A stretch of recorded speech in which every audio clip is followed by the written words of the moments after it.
Okay, let me just kind of go through the steps. I put this file up right here. The lecture for it's for tomorrow, so don't worry so much about the lecture right here. But the file is right here. I'm just going to download that. Save link as. And I'm going to place it. See, and actually I can just put it on the desktop, that's what I said earlier. And I'm going to create a new folder, and I'm going to call it ADC example right there. And I'm just going to save this file there. Right there. So I saved the file that there. So the file has been saved. I'm going to go through here and I'm going to open up, not Simplicity Studio, that's a different program. I'm going to open up Silicon Labs IDE right there. And I'm going to open that file. And that file is going to be desktop, ADC example, and we're going to open it right there. And we're just going to go ahead and we're just going to assemble, make it right there. So that's our file right there. And let me kind of go through what this file does, since we haven't covered it. It's a relatively simple program. It reads the analog to digital port, and we're going to talk a lot more about that tomorrow. Out there, the 8051 has got on it 16 analog ports possible. They all go through a single 8 or a MUX, so we have to pick which one we're going to use. So if we're going to use a sample, the 8 analog digital converter at there, the way we basically do it is we have to tell it that it's going to use a clock right there and right there. So we initialize the clock to be just the internal clock right there. We set up our ports. Now, ignore this where it talks about port 0.4.4, 4.5 or 0.4, 0.5. Those are for the UART, which we're not using in this example right there. We're not using the UART. We're only using the analog. Port 1.2 is the only port we're going to use right there. We've got a timer we're going to set up to generate an interrupt at about every 10 microseconds at there. And this generates an interrupt right there.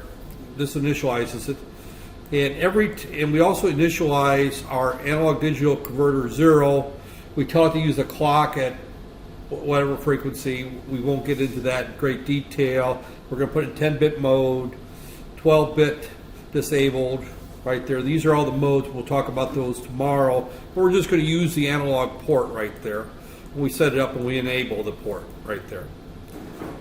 And our ADC 0 is just going to go through here, and every time it's going to get an interrupt right there, and it's going to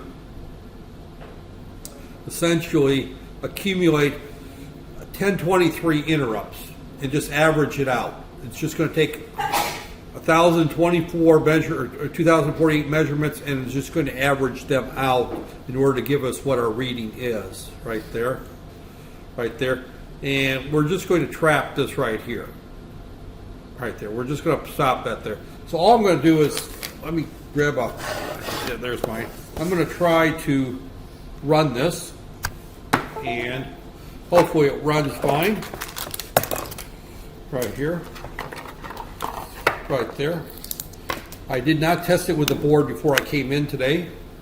I hope that it works. It worked the other day when I did it, but that doesn't mean it's going to work today. Right there. So we compiled it. It compiled fine. We're going to go ahead and connect to the board. We're going to download it. Right there. And I'm going to place a breakpoint.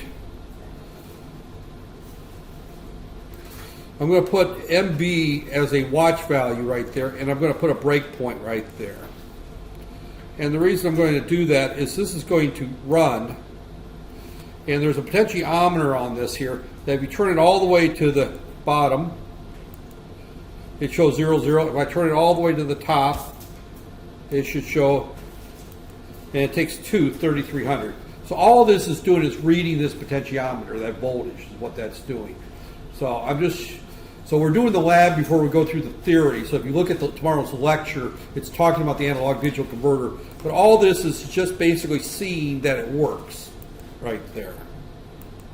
Now you have to do it twice before you get the right answer. That's just simply the flux of the, so right now it's going to give me 3300. All the way to the bottom it gives me 0, 0.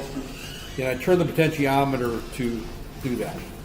And I did this without you guys, and I just finished my demonstration. So now I'm going to stop, encode it, and upload it to Facebook, and you're going to have to watch the Facebook on how to do this. That there. Because I wasn't going to make the people on time wait. And there's no report due for this particular lab. I just want you to see it work right there.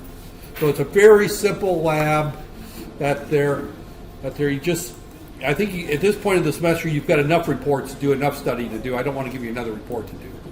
So all I want you to see is you turn this potentiometer, you can see this value change. You got to hit it twice before the value changes. I'm turning it down so the value is all the way down to 0, 0. I turn it about halfway up. It's at 1.9 volts. I turn it down a little bit. It's at 1.7 volts. If I turn it all the way to the top, it'll be 3.3 volts right there. So I'm moving this little potentiometer is what I'm moving right here on your board right there. And if you face it towards you like this, down, all the way down is going to be 0, 0. All the way to the top, it's going to be 3300 right there. And if you look at the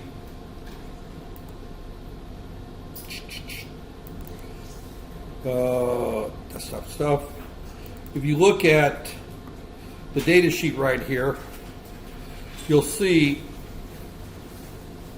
the potentiometer actually is right here. It goes between our 3.3 volts to ground, and it's tied to port 1.2 right there. So if you look at the code here, right here, you can see that I've set, when I set this up, and again, I don't necessarily, right here, when you set up this here, I set up enable port 1.2 as an analog input right there, and we'll talk about how we set that up tomorrow in the lecture. So with that said, I am going to stop my 10-minute demonstration right there at 7 minutes.